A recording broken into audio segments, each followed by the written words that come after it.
Somewhere in the cube, there was a statue of a soldier carrying a sword in his hand. Yona is seen around the statue. She seemed to be waiting for someone. Shortly after that, the person she was waiting for finally came. Yona was then happy to see that. She then greeted him. The person turned out to be Hajin. She thought he wouldn't come. Yona said that there was one more person who still hadn't come. It seemed like she would be a little late. So she invited Hajin to come in first. Hajin understood, but he was quite confused about who else was coming. Yona didn't seem to tell him that. When the two of them were in the car and traveling, Yona then opened the conversation. She said, "It seems like he finished the end-of-term exam very well." Hearing that, Hajin replied that he only got 67 points, although his tone was like that, but it was a lot of points. Yona said that if he didn't want to look conspicuous, he should get less than 20 points. She also said that other guilds are starting to pay attention to him now. Hajin just stayed silent hearing that. After driving for some time, they almost arrived at their destination. And when Hajin saw their destination coming into view, he was then surprised. Yona then welcomed him.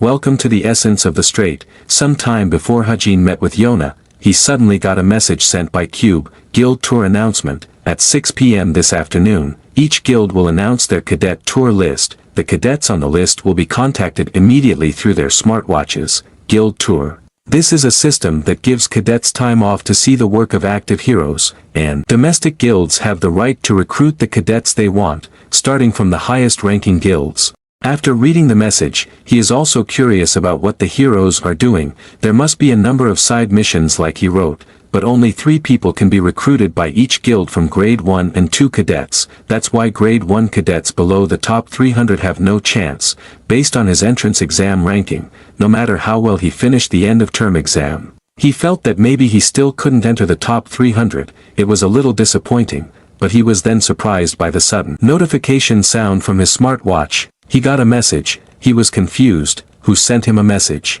And when he opened it, to his surprise, it turned out to be a message from Essence of the Strait, the second best guild in Korea. He has been selected to do a guild tour. If he does not want to participate, he is requested to contact them, but such an offer would certainly not be rejected by him. And that was the story of why Hajin could go with Yona to the Essence of the Strait. When they were there, a guide then explained. Although this event was called a guild tour, as they could see, there were actually a lot of missions that took place here. Missions that are of a certain difficulty level and above can only be taken on after the office has completed its analysis of the mission. Hearing that, Hajin then silently glanced at Yona. He guessed, maybe Yona put his name on the list. She is the daughter of the guild master, so she must have the right to do that. Realizing that, he wondered, isn't that an abuse of power? After walking for a while, they then arrived at a place, and when they went inside, they then saw a lot of people there. They looked very busy. Seeing that, Hajin realized that this was the analysis room. The guide then said to him, he heard he was ranked first in theory, that's why they wanted to show him this room first. The name of the guide who guided them was Park Sang-do. He was a hero with a grade between intermediate and advanced. He was also Yona's left hand. He was the hero assigned to be a guide on the guild tour this time. When looking at him, Hajin felt that he really seemed like a nice guy.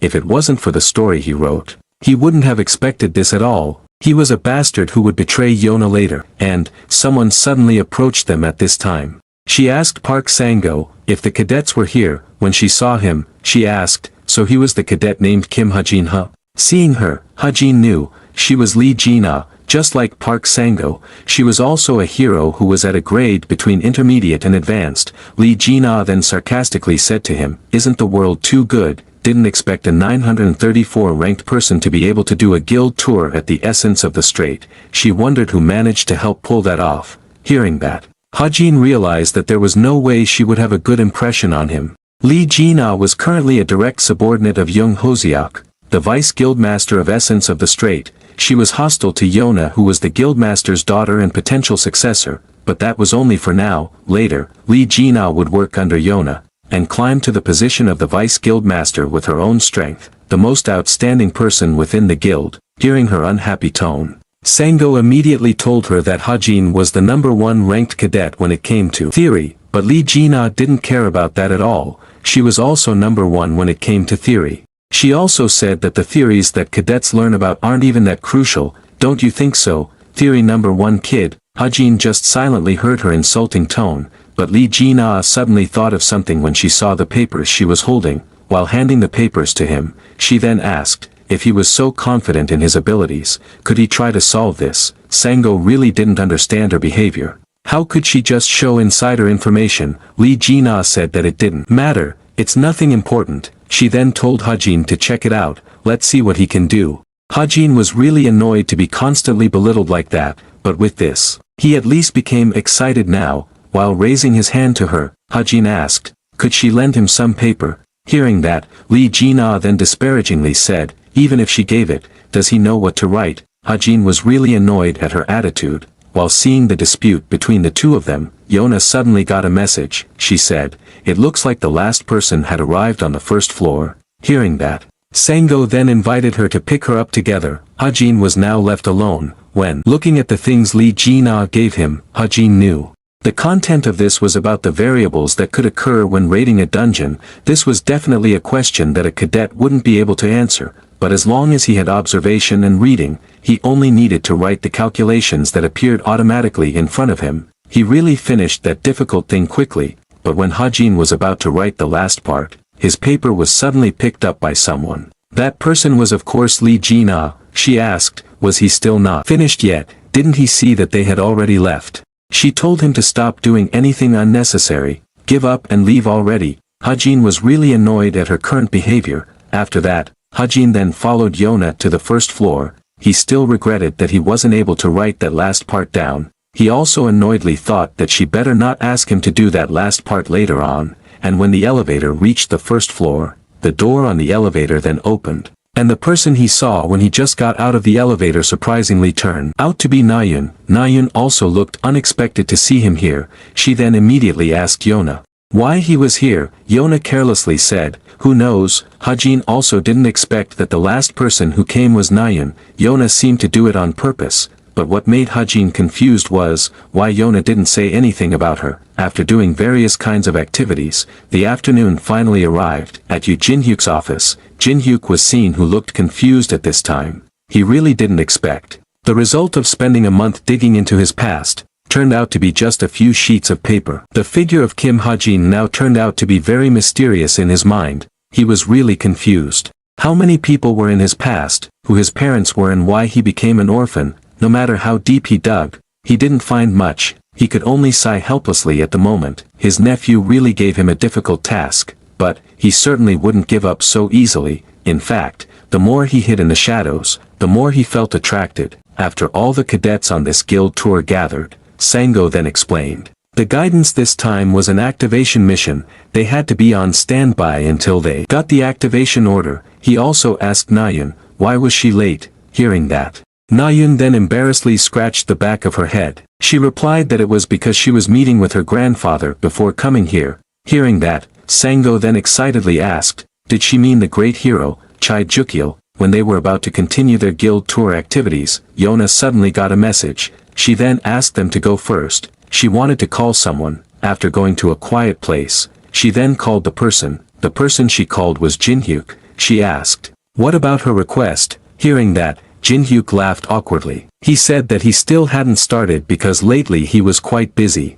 Yona then got annoyed hearing that. She scolded him. Was he just playing with her? Hearing her annoyance, Jinhyuk then confusedly asked her, why was she trying to find his parents? No, from the beginning, did he even want to find his own parents? Hearing that, Yona replied, it was possible. That person had memorized the wanted list. She thought his parents were involved with a crime. Hearing that, Jinhyuk wondered, could it be the Gwango refugee camp massacre incident? Seeing his silence, Yona then called him. She asked, so when would he start looking? Jinhyuk apologized. He reasoned that a guest had just arrived. He said, they would talk about this later, and he then ended the call just like that. Yona was then surprised by that. Jinhyuk was really dizzy at this time. He suspected Kim Hajin might be involved with that incident, the Gwango refugee camp massacre incident. 16 years ago, monsters flooded the territory of the Gwango fortress. It was a massacre incident of 87 ordinary citizens who were in the refuge,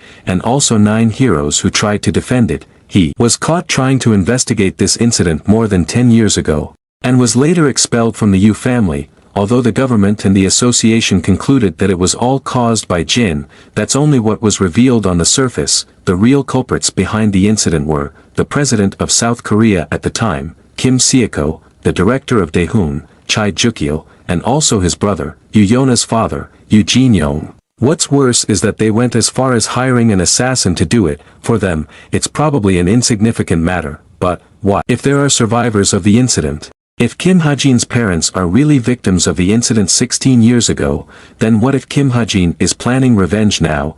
This is dangerous. Jin-hyuk realizes this problem will not end easily if he keeps digging. Once that crazy old man Choi Juk-il realizes what he is doing, he will definitely suffer a terrible death. Just thinking about it already made him tremble. Back to Ha-jin and friends. They continued their guild tour activities. An announcement sound was then heard which announced the destination of their mission this time. After hearing that, they then immediately headed there.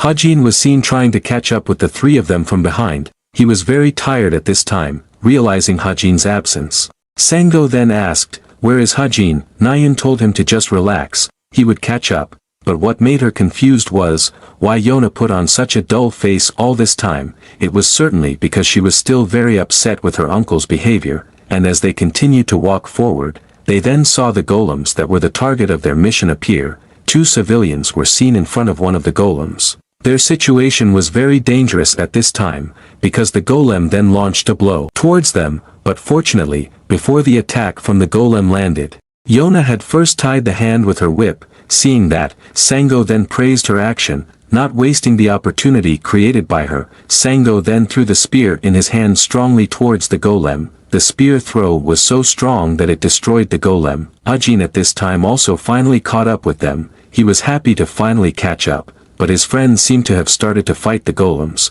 with a position aiming at the golem. Nayeon then estimated its height. It was about 2 meters tall. She felt that maybe she could defeat it using a sword. With thoughts like that, Nayeon then put her bow back. With a quick movement, Nayeon then moved to attack the golem. Usually, the golem's weak point is its ankle. With her eyes fixed on the golem's ankle, Nayeon then attacked. But, even before her attack could land, the golem had already attacked her stomach with its big hand. Nayeon spit out a mouthful of blood due to how strong the golem's attack was, and fell to the ground. She really didn't understand why the golem could be so fast. Not giving her time to think further, the golem then attacked her again. Ha-jin, who witnessed it, then immediately warned her. But he was then stunned. Seeing Nayeon, who was now in his arms, Ha-jin wondered what really happened, because he really wanted to save Chai Nayeon. The ether reacted automatically. The atmosphere suddenly became awkward. Ha-jin thought that he had to say something, so he then advised her, if she continued to stand still at crucial moments like that, you should fight from a distance. He asked, her sword should be longer than that, right? Nayeon was stunned for a moment to hear that. With a feeling of shame, Nayeon then told him to mind his own business.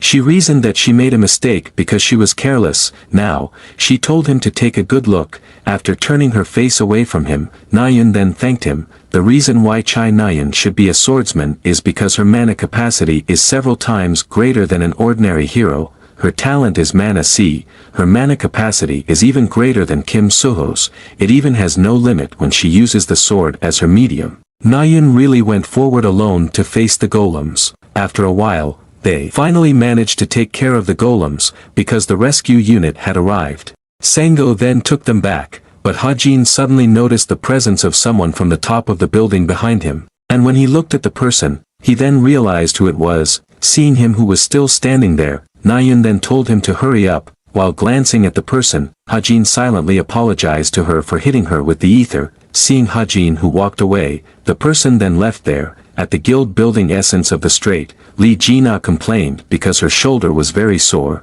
She seemed to be working all the time. Seeing that, her colleague asked her if she was still calculating, even though she had said it was fine to leave it to the people in the office. Lee Jina snorted at that. She haughtily said that she was smarter than those people. After all, she was almost done. Seeing a paper with scribbles beside her, her colleague then asked, "What kind of paper is it?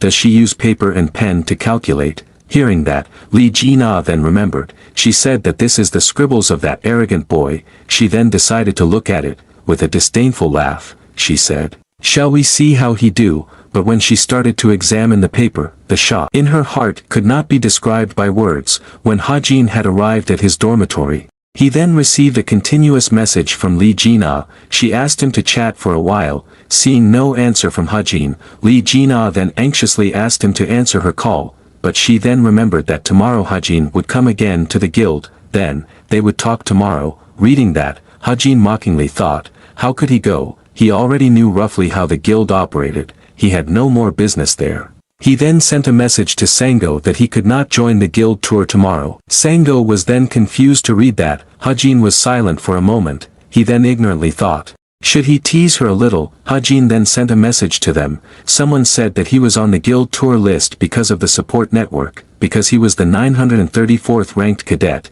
Instead of being treated like that, maybe it was better to give a chance to other cadets. He also apologized to them. Sango and Lee Jina could only be stunned to read that. They then looked at each other in confusion, feeling upset. Sango then blamed Lee Jina for this. Seeing that, Lee Jina immediately said that she didn't mean for it to be like this. Hajin chuckled. He felt this should be enough. He could imagine how angry Yona would be when she found out about this. After doing the little prank, Hajin yawned because he felt sleepy. He was very tired today. He thought it must be because he went to many places today. Looking at the evangel who was asleep on the floor, Hajin wondered, what had she done to fall asleep like that? Even though he was very sleepy, but there was something he had to do today. He had to do it as soon as Evangel fell asleep. After placing Evangel on the bed, Hajin then took something he had hidden in his room. It was a bag containing the powder of butterfly sapling. After opening the bag and looking at the amount of powder inside,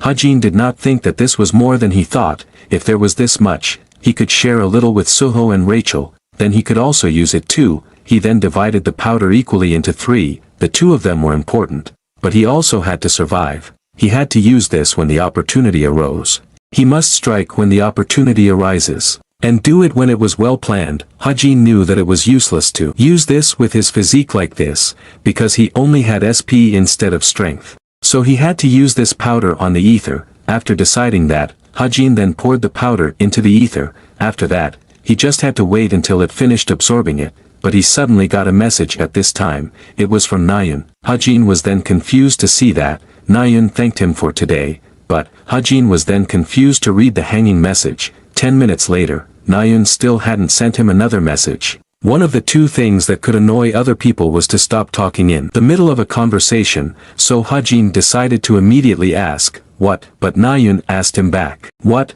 Hajin asked again, what is it? But Nayun asked him, what do you want from me? Hajin was speechless reading that, even though she was the one who started the conversation. Hajin then just told her to sleep. Nayun laughed amusedly reading the message. Hajin could only sigh helplessly at her silly behavior. While smiling slightly, he then silently called her stupid. He did not expect to exchange messages with Nayun like this. This was a new emotion for him. He started off as an extra character unrelated to the main story, but somehow he ended up here. If he thought about his role now, he was like a supporting character, because nothing was certain. He couldn't change anything, even though it was late, but Yona was still busy at this time. She has a lot to take care of. She has to write the guild tour report and upload the guild recruitment. There is indeed an information team in essence of the strait, but that's not enough. They need people to take care of the information. The system is ready, so they just need to recruit someone. She is still annoyed when she remembers the answer from her uncle,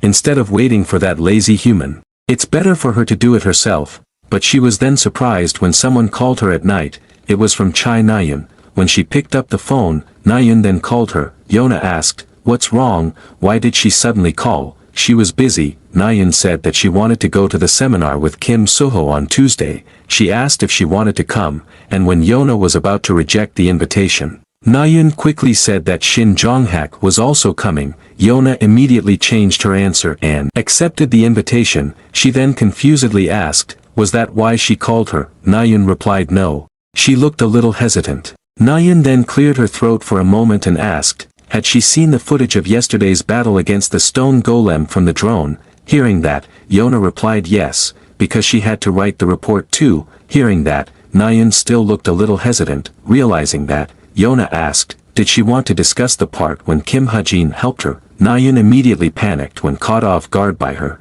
She then immediately denied it. Yona continued, it was clearly recorded, it seemed like she landed right in his arm. Nayun was really very embarrassed to hear that. She then warned her, just watch out if she dared to spread it. Yona just chuckled at that. She said, why would she spread it? But, she asked, is it good? Nayun immediately asked after hearing that, what did she mean? Yona laughed out loud at her answer. She then said that she was busy, so she would hang up first. Nayun was really annoyed with her behavior. Seeing the call ended, Nayun then hugged her legs with embarrassment. Yona's mood immediately became good after teasing Nayun, but when she was about to return to her work, someone suddenly called her again. But this time it was not from Nayun. When she heard the words of the person, she then stood up from her chair because of how surprised she was. She was surprised to find out that Hajin did not join the guild tour. It seems that Sango was the one who called her at this time. He reported everything that Li Jina had done during the guild tour to her.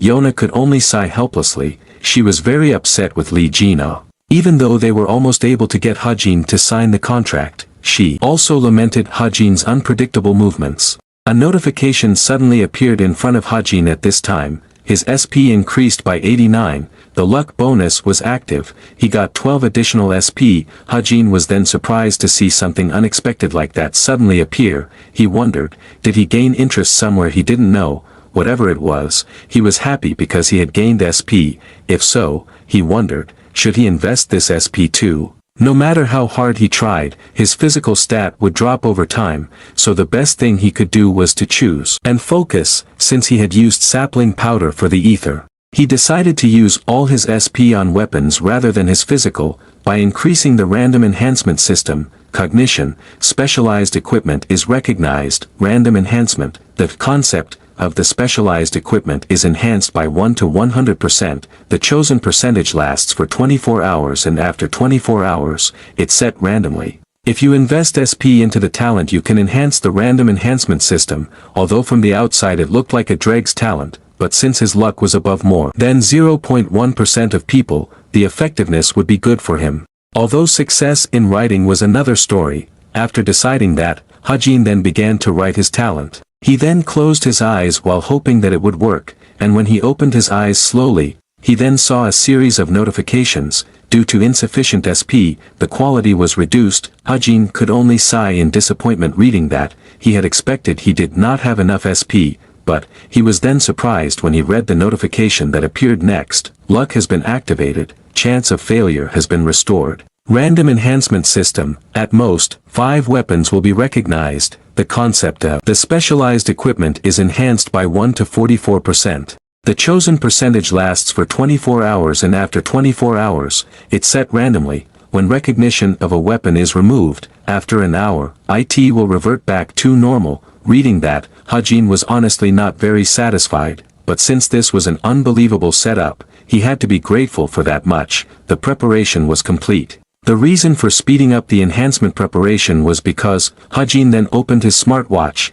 There was a notification telling him that the destination of the travel club next Friday was England. This was a sign that the main story would soon begin again. Over the past week, his summer vacation felt like a series of continuous training, because he still had to train even though he had used all his SP on his weapon. Despite training so hard, his stat was still average, but the ether was fully developed, it could materialize, it had no concrete form and would strengthen when with its owner. Part of it is potentially detachable due to the power of the mysterious spirit. The summary of the changes is, physical strengthening increased by 0.7. And this is when 2 additional functions. Details manifestation that can manifest a number of colors and flavors. Hajin wondered, should he try it? It would be difficult to make a gun because of its complex composition, so he then formed a simpler object, which is a knife. Hajin was then surprised, because it was unexpectedly successful. When holding the knife, he felt that its form and texture were like a normal knife.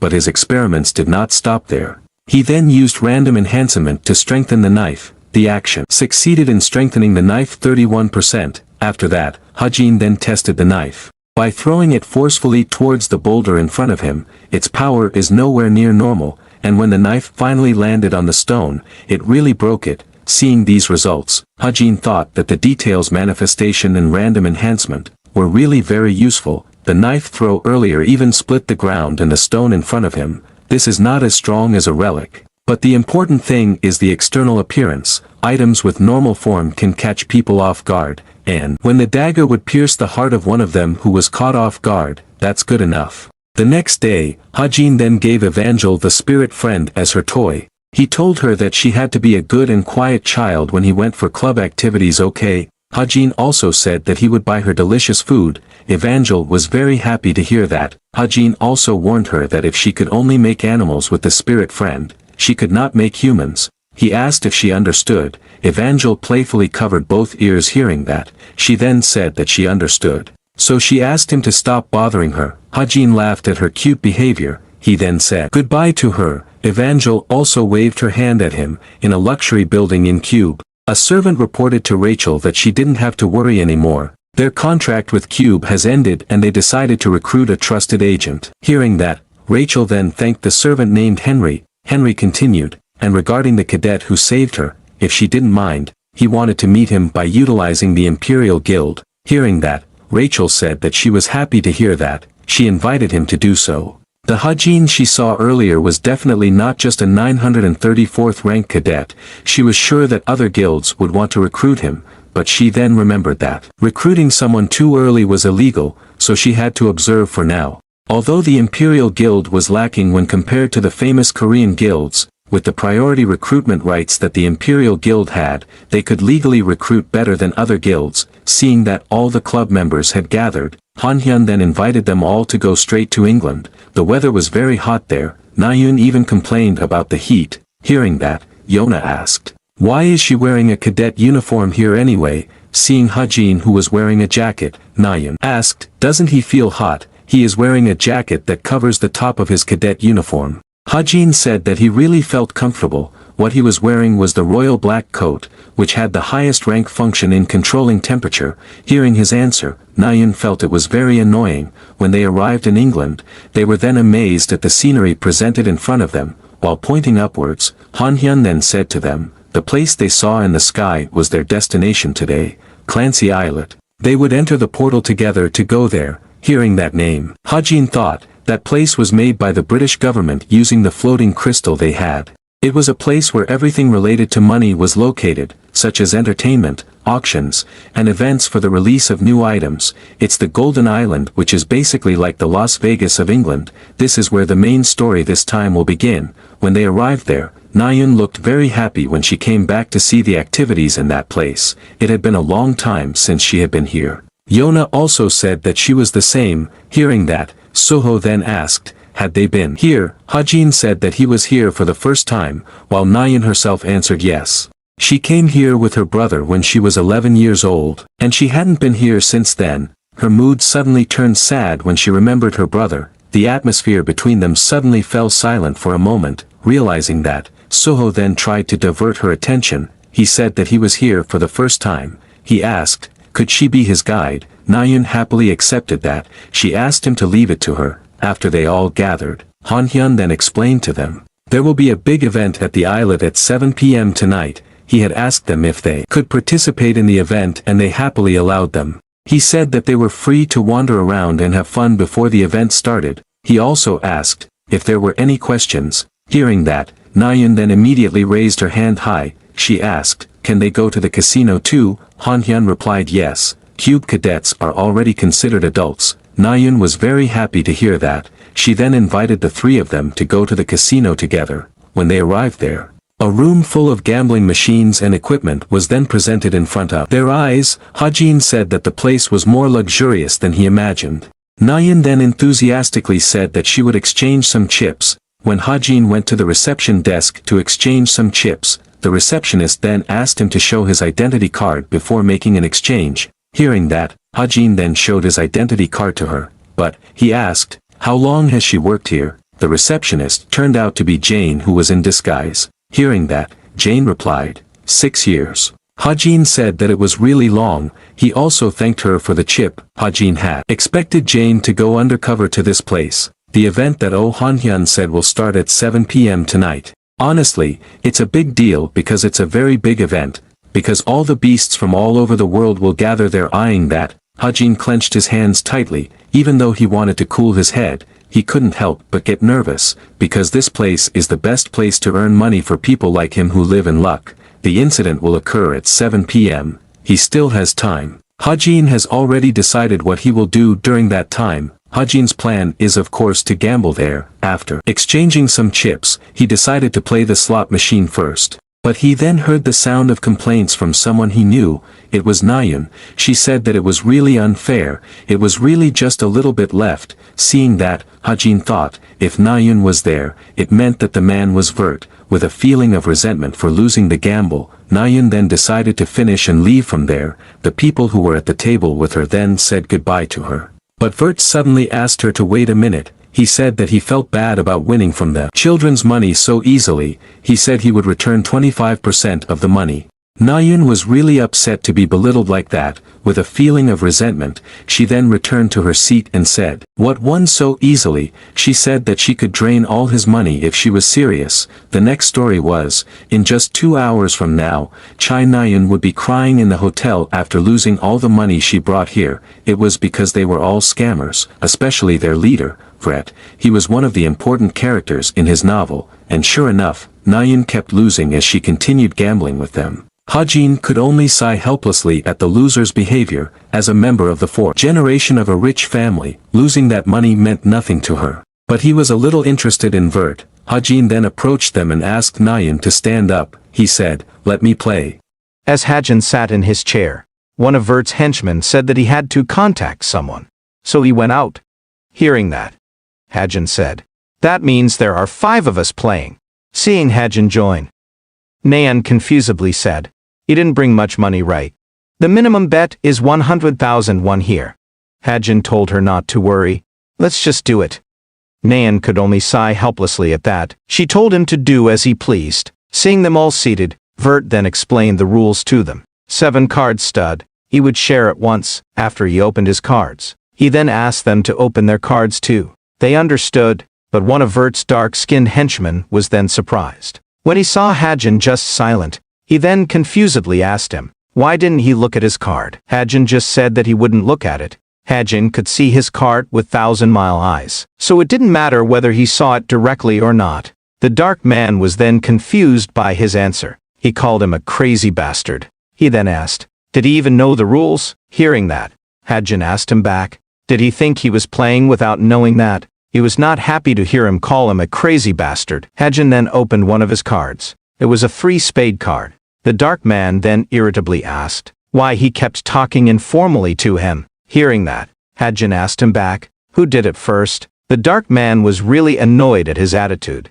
Realizing the commotion of the two of them, Vert then asked them to calm down. He then said to his henchmen, can't he see their uniform? It's Cube's uniform. He invited them to respect each other and continue playing. Hajin was sure he must be confused now, but he remained calm. But he then grinned secretly. The casino was really crowded. Many people came in and out of there, either with sad or happy feelings. Jane, who disguised herself as a receptionist, then reported, 6 people from the evil society have been identified. 3 heroes from the Hero Association have been sent to this area. One of them is a con man, and the other is from Illuminant.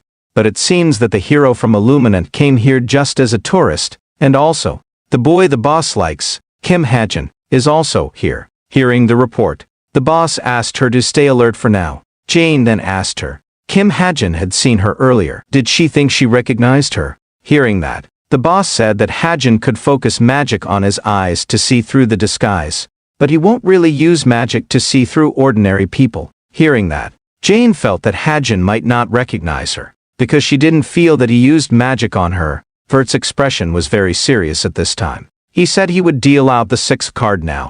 Around Hajin there were many chips that had accumulated. This was the 12th card. His chips had doubled to 60 million won. Hajin knew. Vert's card was Ace of Hearts, combined with the other 5. It was aces full of jacks. Vert then said, call. It was a sign of accepting the opponent's bet and betting the same amount. Seeing Vert's calm face, Hajin lamented. He was very good at making poker faces. Nayan herself said, raise. It was a sign of betting more than the previous player's bet. The dark man said, call. And Hajin said, raise.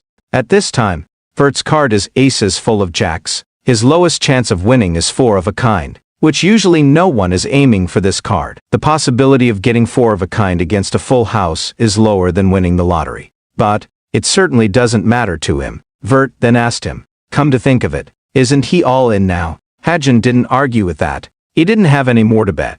While pointing his finger at his chest, Vert then asked, "Why didn't he just bet with the ring?"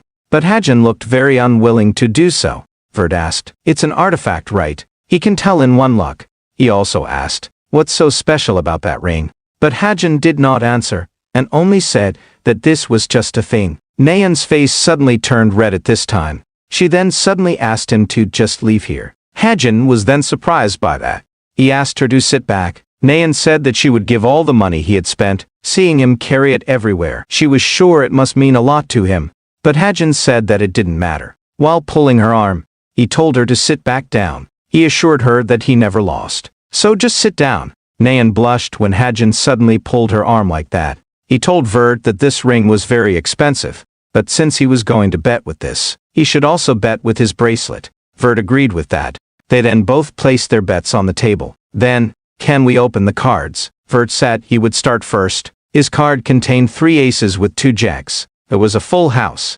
Nayeon's heart sank when she saw that. She knew that Hajin's chances were very small to win this bet. While chuckling, Vert said that he felt bad for him. And when Vert was about to take all the bets, as if he had won, Hajin immediately stopped him. He said that he still hadn't shown his cards. Vert could only feel confused hearing that. And when Hajin opened his card, it was surprisingly 4 of a kind. He said that he was quite lucky. He asked, "This means he won, right?" Nayeon was really surprised to see him get 4 of a kind. Seeing her surprise, Hajin just said that he was just lucky in gambling, while Vert himself still couldn't wake up from his shock. The shock in his heart right now couldn't be described by words. He then immediately made a scene and said that he was cheating. Realizing that, the security guards then immediately secured him. Hearing his accusation, Nayeon then mockingly asked, "Where is the proof? CCTV has also been checked." She was really annoyed at Vert's attitude. He was babbling because he lost, while Hajin himself was now busy checking the bracelet he got from Vert. It was his goal from the beginning to challenge Vert to gamble. The bracelet was called Athenian's Black Stone Bracelet, a bracelet with magic engraving. When the wearer does damage, the damage will be converted into magic power and stored in this bracelet. When in the open air, it will slowly replenish the magic power. Vert doesn't know the real value of the bracelet. That's because this bracelet can store magic power, but cannot be used directly by the user. This means, the stored magic power will only be stored in this bracelet. Even so, you can use it if you add another magic engraving to the bracelet. But Vert didn't realize it until the next year. Hajin was planning to put the magic buff here, but Nayeon suddenly called him. She asked, "What will he do if he loses?" Hearing that, Hajin casually replied, "Jump off the Han River Bridge." Nayeon couldn't understand that. She told him not to say something like that. Hajin said, "Then, what else? Does she want him to return her money? 1/3 of this chip belongs to Ki Nayeon." Nayeon said that's not what she meant. He won it, so it's his. She just wanted to say that he looks cool. After a while, they then met Suho and Yonha at the gathering place. Suho then immediately greeted them. He said if he was just a minute late, he might be absent. Hajin apologized. He was dressed very neatly and luxuriously this time, with a bag of groceries in his hand. He seemed to have gone on a spree after winning a lot from gambling. Yonha then confusedly asked, why did he look like that? Hajin said that he had stopped by from an antique shop. Yonha then asked again, where did he get the money? When Nayeon told everything that Hajin had spent on them, a man suddenly approached them. While looking at her, he said, "Isn't this our sweet Ki Nayeon?" Nayeon was then surprised when she saw the man. She asked, "Why is he here?" The man said that he was just playing here. While looking at Hajin, the man asked, "Who is he? Is he her boyfriend?" While blushing, Nayeon immediately denied it. She said that he was just a friend. He understood, he heard, he won a lot of money, so he was just her friend. When seeing the man, Yonha then hesitantly asked, "Is he Hunter Kim Junwoo from Illuminant?" Junwoo confirmed it. He was happy. It seems he is still relevant. Yonha immediately thought of something at this time. She then greeted him and introduced herself to him. Junwoo also greeted her back. While they were chatting happily, somewhere nearby, there was the boss who was staring at them silently, with a look that was directed at Hajin. She then called Jane. Jane then immediately appeared when she heard her call. She said that it was ready. In front of a luxurious building. A reporter then reported, "This is in front of the Thames portal leading to Clancy Island, to participate in the event hosted by Letton Corporation, a well-known global company. VIPs from all over the world have gathered here, with the surprising news that they personally showed the white crystal. People from all over the world are interested in this event." While waiting for CEO Zellen's presentation, but her words suddenly stopped when she saw someone getting out of the car that had just arrived. She then said, "Tis talked about. Princess Rachel has arrived. Rachel is looking very elegant at this time." The reporters then flocked to her and interviewed her. They asked her to please give her feedback on today's event. The news spread that she got first place in the written exam in the cube. Please comment. But Rachel just ignored their questions.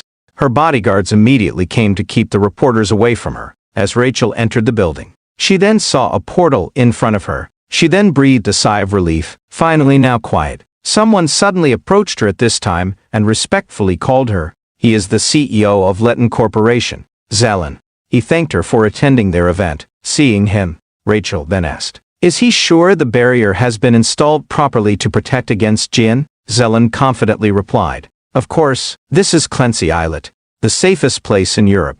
High-rank heroes have been assigned to this event." So he asked her not to worry too much. He also said, "Letton, the biggest sponsor of the Royal Guild, promised to raise the status of the guild through this event."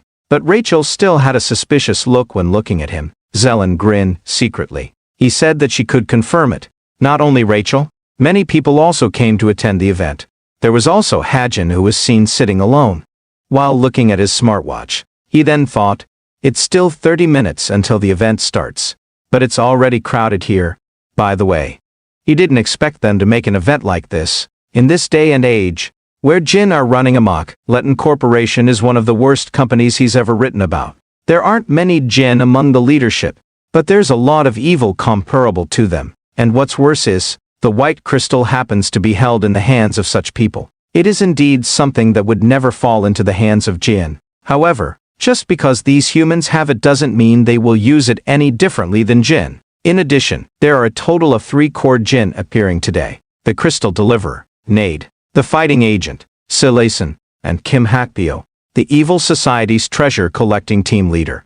There was no way he could stop the hijacking with his current abilities, so he decided to pay attention to further developments. But Hajin was then awakened from his musings when someone called out to him. It turned out to be the boss. She asked him if he was also here. Hajin was surprised to see her, but he still pretended not to know who she was, and called her Mrs. Aopen. The boss said that she was here as a security hero. Seeing the interaction between the two of them, Jane then mocked her boss. She congratulated her for finally meeting her crush. The boss was then annoyed to hear that. She was very annoyed with the nonsense she threw out. Hajin was then confused when he saw her suddenly angry. The boss cleared her throat for a moment. She then apologized to him. She said that her colleague said something strange on her earphone. Hajin understood. He understood that, because he heard what Jane said to her. When Suho and the others came to him, he was confused when he saw the boss. He asked him who she was. Hajin said that she was his acquaintance, Miss Lai Xiaoping. She was a middle-class hero. She was here because of a mission, but he happened to meet her. He also introduced Yonha and Suho to the boss. They were all from the cube, but the boss said that she already knew about them. They were quite famous cadets. When Junwoo came and approached them, he then greeted and introduced himself to the boss. With a sharp gaze directed at her, he asked how she and Hajin knew each other, if you don't mind. He also wanted to know about her affiliation. Junwoo seemed to recognize the boss's true identity. In the midst of the tense atmosphere, the spotlights in the room then lit up. This was an indication that the event was about to begin. The boss did not answer his question and said that she would leave to continue her guard mission then. She then said goodbye. Seeing the boss's departure, Junwoo then looked at Hajin suspiciously. Seeing that, Hajin wondered, did he know something? When the 5 of them had gathered and sat at the same table, Rachel was seen watching them from above. Seeing the clothes that Hajin was wearing, Rachel knew it was the item of clothing she gave him. She was very happy to see him wearing it. Shortly after that, Zellen then appeared and welcomed them all. He introduced himself, a leading company focused on innovation. He is the CEO of Letton Corporation, Zellen. He wanted to ask them, what power is the source of all things? As they thought, It is mana, and when mana solidifies naturally, it becomes a treasure with great power, white crystal, among other relics.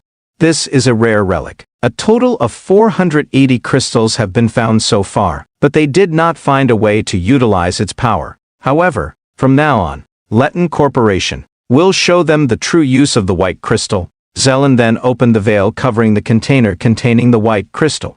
They then clapped their hands together as they witnessed it. Hajin himself watched it all with a serious look. Zelen continued. The base of this empty nugget can be traced back to the time of the Persian Empire. As Rachel looked down, she was then confused. What's with these men in black suits who were walking unnaturally from earlier? At first she thought they were just guards, but their numbers were increasing. They were suspicious. She had a bad feeling about this, but she realized that she should not act hastily. But she was then surprised when she saw Hajin suddenly stand up. He seemed to be walking in a direction. Rachel was then confused to see that the event was still going on. Where was he going? But she then thought of something. The man who appeared every time an incident occurred, and his attitude was not like usual. This sign was too suspicious to ignore. She then told the guards that she was fine. So she told them to keep an eye out for suspicious people in the hall. They understood. They then quickly left there to carry out their mission. After that, Rachel then held the necklace around her neck. She silently thought, "Open shade." Her appearance suddenly turned transparent at this time. Rachel then immediately went downstairs and moved quickly among the guests there, but they seemed to be unaware of her existence. Rachel thought, first she must find Hajin, right now, in Clancy Hall. She was sure something was going to happen. At one of the tables there was a man who was listening to Zelen's explanation seriously. They had confirmed the details from a Latin internal document. The items in Clancy Hall now are the real things. This cube's essence is that of an ancient relic, earthenware. They divided it into soil and sand, then gave it a new life using the most special technology to insert it into the glass box. Hearing that, the man then thought, to think Zelen would really bring the new real thing here. What a fool. He is the executive of the evil society, Kim Hakbyo. He felt that the possibility of Zelen blurted out was because he was too obsessed with money. Maybe he actually wanted to prove the authenticity of this item to the VIPs so that their stock prices would soar. Actually, this was not a bad idea. The only way in and out of this place was through the portal. And the portal was closely monitored, because this was an island made of mana. The Jinn could not make artificial portals, but it would never think at all that they had an air transportation device. Kim Hakbyo grinned at the thought. He then ordered his team to enter. Somewhere in the building, Hajin was seen. Behind him, Rachel was seen, who had been following him all this time. Saw Hajin, who continued to climb the stairs. She wondered, how much further is he going to climb up? Rachel thought that she should stay at a distance to observe. After a while, Rachel then saw Hajin, who walked towards a door in front of him. Seeing Hajin about to open the door, she wondered if he had any business on the roof. The roof was a restricted area, so it should be locked unless there was an inspection. The only way to open it was by using a key. Hajin was silent for a moment at this time, but he was not out of ideas. He then took out a hammer. Rachel could only be stunned to see that. She wondered if he intended to break the door down, because Clancy Island prohibited visitors from bringing weapons, so visitors could only bring something at least like a tool. But still, she was really confused. Did he want to break down the mana alloy steel door with that old hammer? Rachel felt that there was no way it could be possible. But her assumption was soon broken when she saw Hajin destroy the steel door with a single tap of his hammer. Rachel could only be dumbfounded to see that. She was really shocked at this moment. She did not understand how a hammer that was not even coated with mana could destroy the door. But her attention was soon distracted when she heard the sound of screaming from below. Where the event was held, a very tragic massacre scene was then seen. The servants were seen being slaughtered by a group of people. Bloodstains could be seen everywhere in the room. While silencing the mouth of one of the servants, Nate then looked at the object he had captured. He wondered, if this was the white crystal, he would take it, but he then felt the presence of someone who was quickly heading towards him. Right after that, a powerful explosion effect was then created where he stood. That person was the security hero assigned to this island. Seeing him successfully dodge his attack, the hero then said, "Not only can you avoid my attack, but you also have a troublesome ability." Nate apparently has the ability to create clones. The hero then introduced himself. He is an advanced grade hero. Jin Xiangshan, he said, let me fight you. But he was then surprised when he saw Nade just ran away from him. He then scolded him and called him a coward. Xiangshan really didn't know what to do at this time.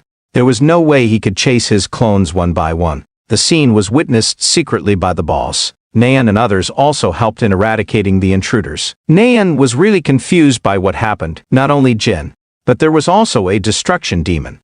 But their attention was soon distracted when they heard a familiar voice calling Nayan. It was Junwoo. Bloodstains all over his body at the moment. He was grateful to see her safe. He had been looking for her everywhere. While throwing something towards Suo, he then told him to pick it up.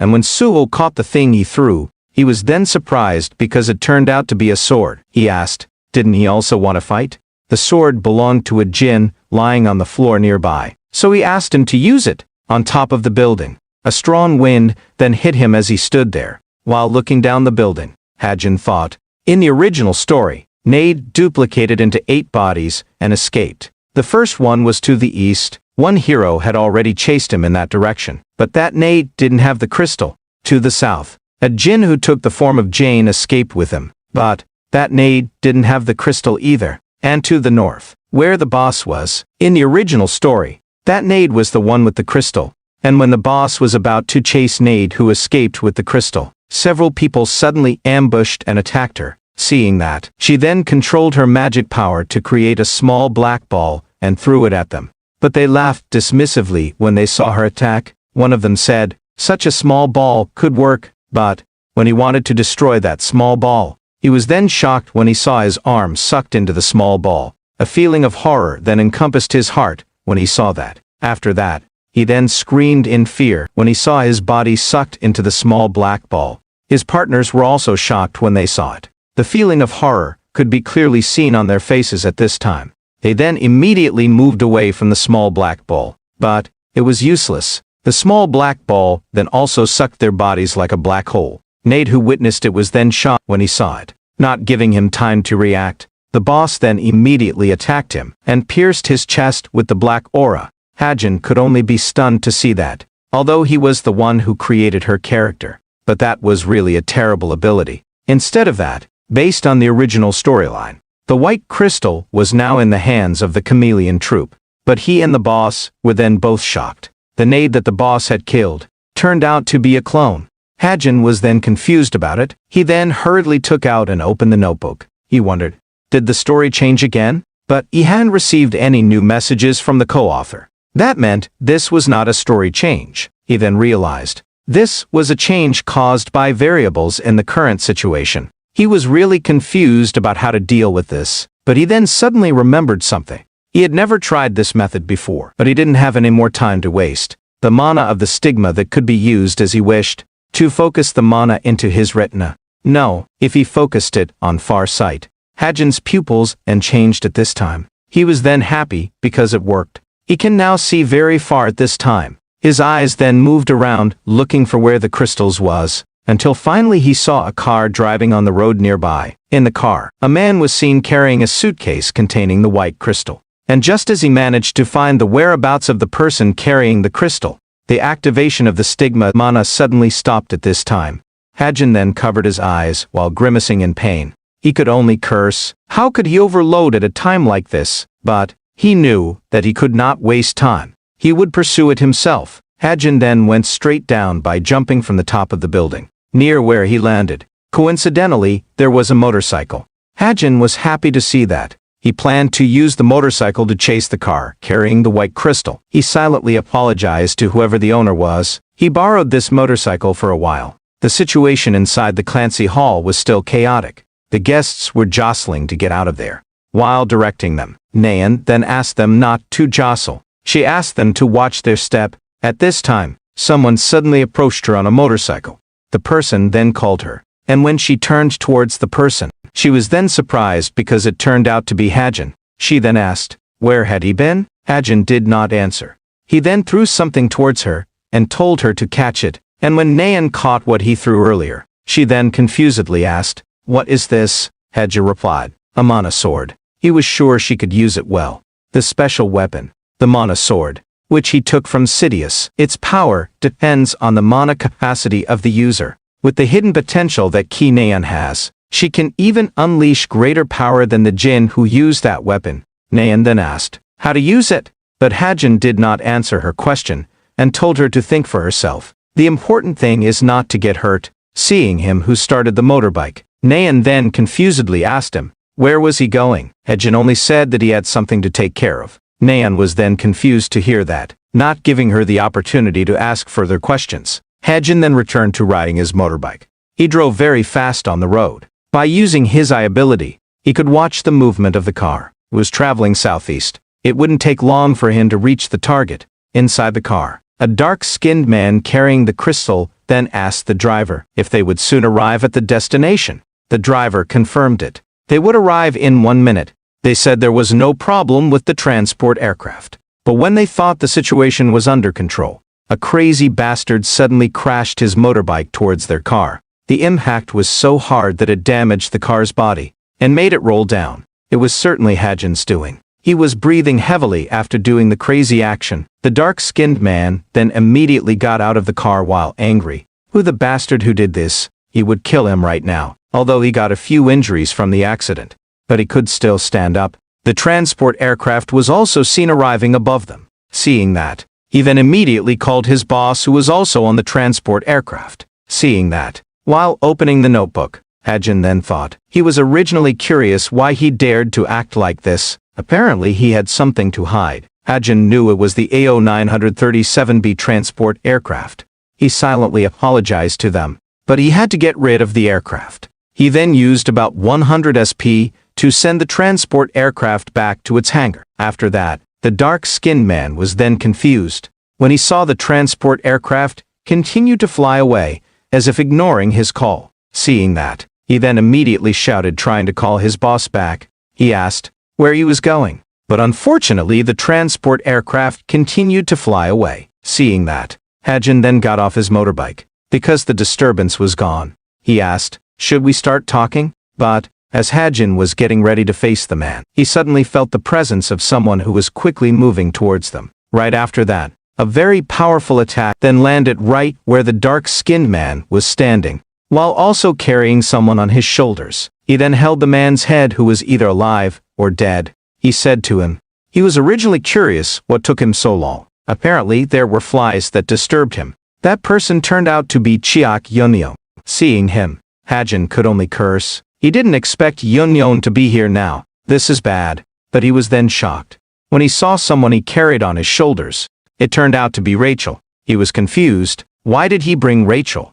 Hajin could only silently curse. This has become a headache. He then took out the ether silently, then quickly took the suitcase containing the white crystal using the ether. Seeing that, Yeonyeon told him to put it back while he could still talk nicely. While aiming his gun at the suitcase, Hajin told him to put her down first. Hearing that, Yeonyeon then finally remembered the person on his shoulder. He said that he brought her because she seemed to be tracking the crystal. It seemed like she was an important person. But, he then threatened him. Either he tore her head off, or he shot the suitcase. He wondered which was faster. Hajin did not flinch at all in the face of his threat. He said that doesn't matter. If he did not put her down, he would not get what he wanted. Yeonyeon chuckled at that. Apparently his guts were big too. He said that it's his loss. He then put Rachel down and threw her towards him. He said that he had put her down, so he asked him to hand over the suitcase now, and Hajin then threw the suitcase to him. After getting the suitcase, Yeonyeon then thanked him. Hajin did not regret losing the crystal at all. After all, he could not do anything about the item. He wanted to choose the best scenario by giving this item to Rachel and letting the United Kingdom royal family have it. But since Chiak Yeonyeon was here, he could only use it as a negotiation tool. Once Rachel woke up later, he would ask her why she got caught. But what Hajin didn't realize was, Yeonyeon suddenly grinned at him. Without saying a word, Yeonyeon suddenly moved to attack him. Hajin could only be stunned to see that. He then realized that he had been caught off guard. And when Yeonyeon's attack finally landed, the shockwave it produced could be seen from thousands of meters away. After the impact of that devastating attack subsided, Jeonyeon then looked at the thing in front of him with an interested look. His attack did not hurt Hajin at all. A barrier seemed to be enveloping him at this time, which resisted all the impact of Jeonyeon's attack that was thrown at him. His eyes were very calm at this time. Seeing that, Junyoung's assessment of Hajin changed. Apparently he was quite brave. He didn't even blink at all, the attitude of a fighter who watched his enemies' movements until the last second. He really became interested in him now. Junyoung then lowered his hand, he sighed for a moment and said, "It seems he is not as pathetic as he thought." While walking away from there, Junyoung said that he liked him. Hajin was silent for a moment, his body then limply fell to the ground. He was really scared earlier, he almost met his death. Without him realizing it, a fist the size of his head was right in front of his eyes. He had absolutely no time to react. If he did something stupid, his head might have flown off by now. Unexpectedly, their huge power difference actually helped him in this situation. But his attention was then immediately distracted when he saw Rachel, who showed signs of waking up, while holding her head that was still dizzy. Rachel then confusedly asked, "What happened? What about the enemy?" Hajin said that everything was safe now, he was gone. Rachel was momentarily confused by what he meant, but she then understood. So, the crystal fell into their hands. Hajin then asked her, "Why is she also chasing the crystal?" Rachel replied, "No, she is not chasing the crystal, she is chasing him." While pulling out the bullet she found on the remote island where the end-of-term exam was held, she asked, "This is his, right?" Hajin was quite surprised to see it. Rachel said that she found this during the end-of-term exam. Hearing that, Hajin then thought, it looks like she found it when he was shooting from a distance and then picked up this bullet. Hajin then said yes, it looks like this bullet belongs to him. But when Hajin was about to take the bullet, Rachel suddenly immediately hit it. She said that she chased him because she was worried that the same thing would happen again.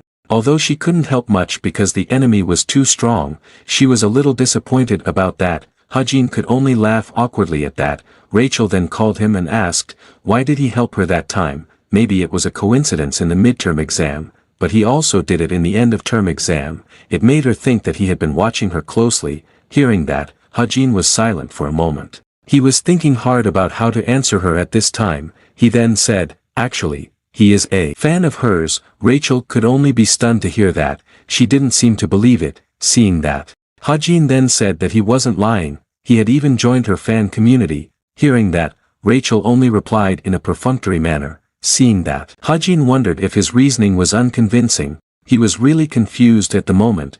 There was no way he could tell her the truth. He couldn't say that she was the main character of a novel that was under great threat. If she got hurt or died, the storyline would be completely messed up. Feeling shy, Rachel then asked, what did he mean? He liked her. Now it was Hajin's turn to be stunned after hearing her question. Outside the Clancy Hall, it was very busy now. After the medical personnel finally arrived, the injured guests were then brought there for treatment. Looking at the ends of her hair, which were now curly like they had been burned, Yona could only sigh. At that moment, Nayan approached her. Nayan asked, did you see? Yona could only feel confused hearing that. Nayan said that. Yona was then confused by what she meant by that. She had seen many things during that incident, but the person who left the deepest impression in the midst of all the chaos and destroyed everything with his bare hands was the Hunter of Light Source, Kim Junwoo. The talent of the Sword Saint who was able to cut through everything, Kim Soho. The one who cut through all the attacks thrown at him like paper, and also,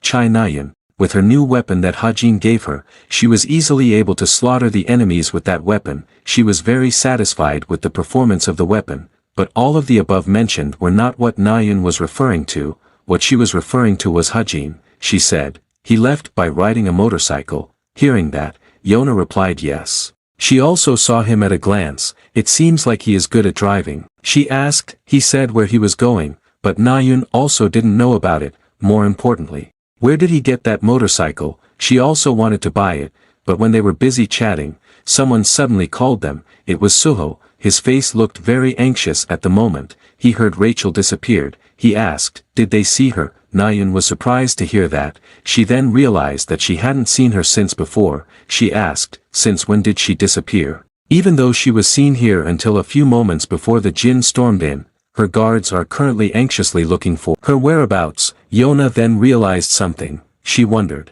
did that mean they were actually planning to kidnap her in the midst of chaos? Yona felt that possibility was very possible, because if they make her a hostage, the United Kingdom government will grant their request even if they ask for the ownership rights of Clancy Islet. That conjecture really made Yona angry at those evil bastards, but Soho then called the two of them and told them to look in a direction. Rachel was seen heading towards them on a motorcycle. The guards were then very happy to see that. They then immediately asked her, was she okay?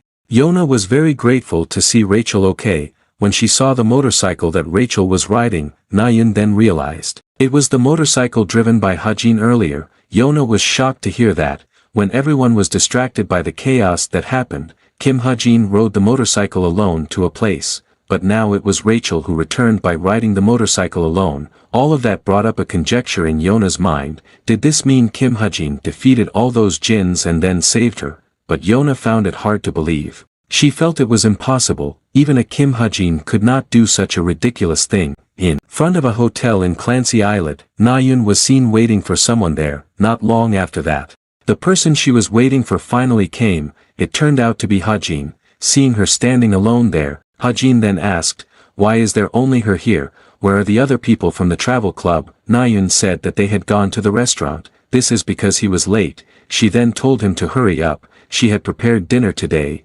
Hearing that, Hajin then confusedly asked, what was the special occasion? To bother already wanting to prepare dinner, but Nayun was just silent hearing his confusion. Seeing that, Hajin felt something was strange. He wondered, did something happen? Nayun suddenly stopped her steps. While blushing, she then called him, and asked, does he think they can be friends? The environment suddenly became silent when she asked him that, but Hajin answered no. He said, he thought they couldn't be. Nayun understood. A very deep disappointment enveloped Chai Nayun's heart at this time. She then told him to just forget it. She shouldn't have asked seriously. He really embarrassed her. While walking away, Nayun told him to act as if they didn't have anything. In Hajin's view, there was no way they could be like friends. Because he was someone who would eventually leave, and he was also someone who would someday have to kill the person most important to her, so it was impossible. They could be anything like friends. As Hajin finally returned to his dorm in Cube, he then said that he was coming. Hearing that, Evangel then happily came towards him. She asked for the fried chicken that he promised. While taking out a parcel, Hajin said that he bought 2 pieces. Evangel was very happy after receiving that. She thanked him. Seeing her cute behavior, for some reason he suddenly felt peaceful. Like he had become a father. Evangel would be quiet and obedient for a while, and there were only 3 days left of his school vacation, so he decided to finish something he hadn't finished yet. He would start by connecting his smartwatch first. It was a bit cumbersome to open the notebook every time something happened, so he had been saving SP little by little. At that time, when Jung Young's attack almost landed right on his face, a notification appeared. Because he was very lucky, he had avoided the impending death. Part of the accumulated luck, the special stat of escape from death, had been activated. It had been used a total of 3 out of 9. His SP had increased by 193. Unexpectedly, the unfortunate incident even brought a little blessing to him. Finally, he could do this with the SP he got thanks to Chiak Jungyang. Hajin planned to synchronize his notebook and smartwatch. It cost a total of 190 SP, but he didn't hesitate at all to do that. After that, the display on his smartwatch then changed. Hajin was really amazed to see that. This was great. He didn't expect to have delayed it this long. He really thanked Jungyang for punch. Hajin was happy because one task was finally completed. He only had one last important task left. He then called Park Suhyuk. When Suhyuk picked up the phone, he then confusedly asked, what's wrong? Hajin asked, did he buy it? Hearing that, Suhyuk then knew what he meant. He asked, a motorbike, you're referring to Augusta, right? Hajin confirmed it. Suhyuk said that he had tried to find the one with the best specs, but even without full options it had cost 150 million won. He asked, is he okay with that? Hearing that, Hajin then asked him to buy one with all the options then. Suhyuk was then surprised to hear that. He asked, was he serious? Hajin replied yes, he was serious about this, so he asked him to please help him buy one with all the options. Suhyuk could only accept that. He would order on behalf of the company, so he asked him to take it himself later. Hajin thanked him, because he won about 2 billion won from the casino, so the 150 million won was no problem at all for him. Also, that day was coming soon. The raid of the Suwon Den Devils of the Masked Demon Monsters. That meant, soon the price of the stocks he had invested in would skyrocket. Hajin giggled at the thought. He was really happy when thinking about the future that would happen later. At the cube it was still very crowded as usual. The school vacation for the past 1 month was over. Hajin felt that everyone was fine because the atmosphere in the cube looked good. While on the way to the classroom, he then heard some students talking about social media. Hearing that, he then realized, come to think of it, it had been a long time since he last checked the social media accounts of the main characters. He usually checked them all the time, so he then decided to check them. But when he saw Shin Jong-hak's social media account that contained photos showing off his good looks, he then cringed. He felt he was really mad. Kim Suho and Yu Yona don't use social media much, while Rachel's social media is managed by the royal family. And as for Chai Nayun, the last post she uploaded was after the casino incident. It seemed like she was in quite a big shock, but Hajin was confident that she could handle it. When he arrived at classroom, Hajin then sat in his seat. He was grateful to see that no major problems had befallen the main characters. Shortly after that, Kim Suhyuk then came. He said that today marked the start of semester 2, as they knew, semester 2 is very different. Not only will there be ranking changes, there will also be newly transferred cadets. He believes some of them must have seen the transfer admission ceremony yesterday. Hearing that, Hajin thought, transfer admission ceremony. At this time, mages who want to become heroes from 10 magic academies from all over the country will be transferred into the cube, 20 from each academy, a total of 200 of them. He has memorized the faces of the important mages before, Kim Suhyuk continued, and also, the transfer cadets will attend classes starting today. He then invited them to enter. The cadets then clapped together to welcome their arrival, and while Hajin was looking at the mages, he then saw someone who felt familiar. He wondered if she was one of the mages she knew, but when Hajin was finally able to see the face of the person, he was then shocked. The mage turned out to be Tomer. Although her skin color and hair color were different, he was sure that person must be Tomer. He was really confused. What was she doing here? And right at this moment, he got a message from the co-author, changing part of the story, when she played an important role.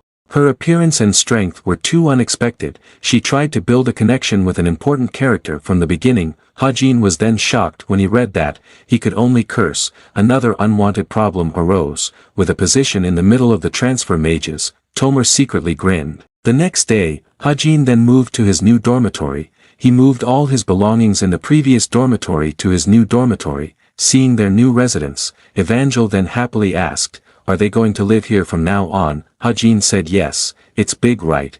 Evangel said yes, she really likes it. The reason for Hajin's move was because he had to move to the new accommodation thanks to his rise in rank. He was now ranked 334th. The type of accommodation was determined based on the cadet rank. Not only did he jump 600 positions, he was also in one of the upper middle ranks. This is quite good.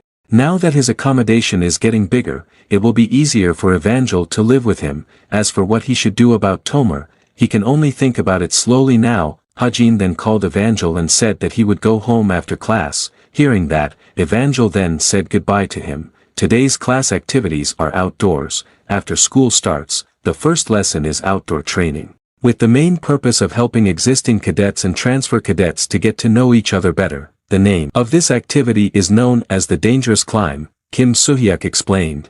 This mountain does not have any dangerous monsters. However, there are many dangerous traps lurking in various places. They have revived the kind of traps that the Jinn used. If they slipped because of their carelessness, the hospital would be their destination, so he warned them to make sure to be alert at all times. The cadets then turned anxious when they heard that. Kim Suhyuk continued, each group will have 12 members, and there will be a special entrance for each group, so he then told them to gather into their respective groups now. When Nayan was looking for cadets who were also in group 3, she turned out to be in a group with Suho. The other cadets had also begun to gather with their respective groups. Seeing that, Kim Suhyuk then told them to go in. When Suho's group went inside, the environment around them suddenly turned gloomy. Many crows were seen stalking them on a nearby tree. A cadet in the group even wondered if it was really 10:30 a.m. "It's so dark and cold here," Suho then told them. Just like the instructor said, they don't know where the trap is, so he asked them to be careful. But even before Suho's words ended, the foot of one of the cadets in his group was suddenly lifted by the root he stepped on. He then screamed in fear as he faced it. Seeing the roots that moved towards them, they then immediately put up an attack stance. They were completely overwhelmed in repelling the attack of the roots. But the roots were not the only thing they faced. As they continued to walk forward, Various crazy events then happened to them. Seeing that, they then immediately left there while being stricken with fear. After finally managing to escape from the pursuit of these scary things, they then breathed a sigh of relief. It was really scary. Suho then said to Nayun that she did well earlier. Hearing that, Nayun said that he also did well, but she suddenly thought of something. Nayun then asked him, "We are friends, right?" Although Suho was a little confused why Nayun suddenly asked something like that, Suho then answered, "Of course." Why did she ask that? Hearing that, Nayun seemed hesitant to say what was in her head. She then just said, "It's nothing." When hearing Suho's answer, Nayun felt that it was a natural response, but Hajin did not want to be friends with her. It made her confused. A conjecture then appeared in her mind.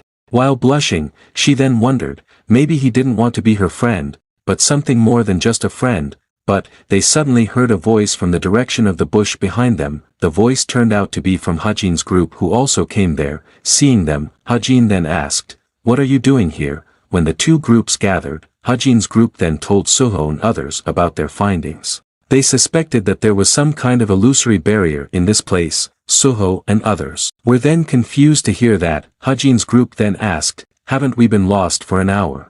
The cadet who spoke was the 41st rank cadet, Simon Dellick, while the female cadet beside him was the 20th rank cadet, Lee Jiun. While pointing his finger towards Hajin, Simon said that at that time he suddenly asked them to step aside with a frustrated face. At first, he wondered why, but he was able to find the entrance very quickly. It surprised him. "Come to think of it," he asked, "they will soon work in teams, right?" Hearing that, Lee Jiun then said, "Team training has always been part of the second semester tradition for generations." Simon then asked them, "Have they decided on their team members?" Nayun answered, "Not yet." Suho too, while Lee Jiun herself said that she would join Hajin.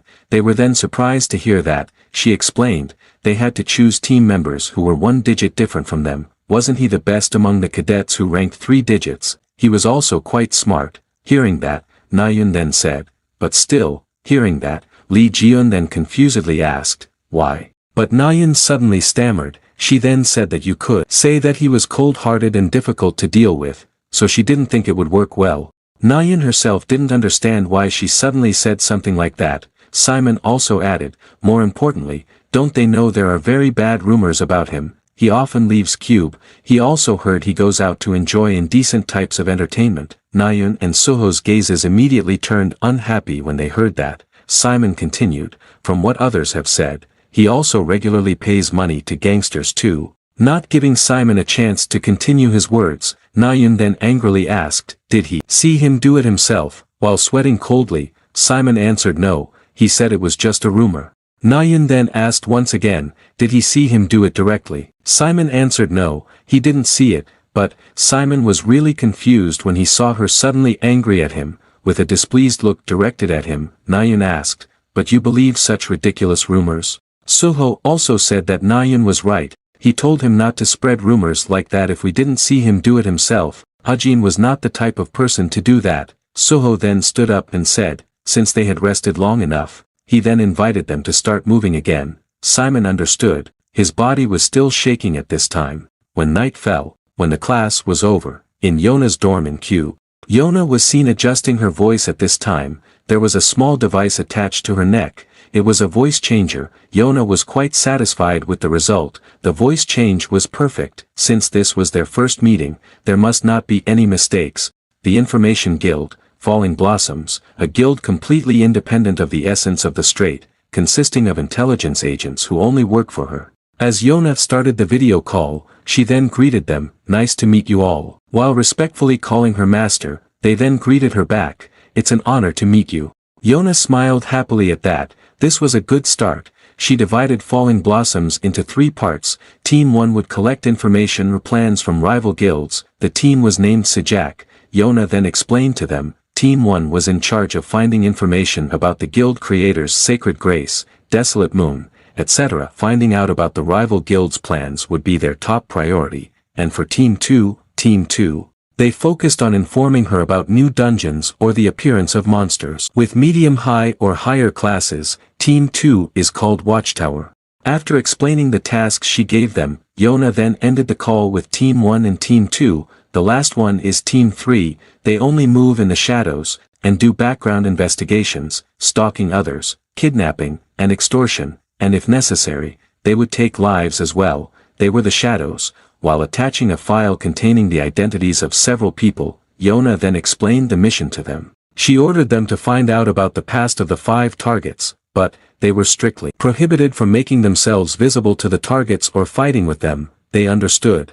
After explaining that, Yona then ended the call. She hoped to see good results from all of them. In fact, 4 of these 5 targets were just fillers. Only one person was the real target. That person is none other than Hajin. He is the only real target. The next day, at 6:30 a.m., Hajin then woke up, but he was then surprised when he saw Evangel who was asleep on top of him. He was confused. When did she come in? Seeing her look while sleeping, Hajin couldn't stand her cuteness. At that time, he also heard the sound of a cat meowing from outside his room. When Hajin came out of his room and saw the cat, Hajin said, "You are also awake, which is able to create spirits. This spirit cat is neither an illusion nor a temporary form. It is a real creature created by Evangel with her ability. Right now it looks cute, but later it will become strong." Hajin then said that he would come back after getting food from the cafeteria. While on the way to the cafeteria, Hajin yawned due to the effect of just waking up.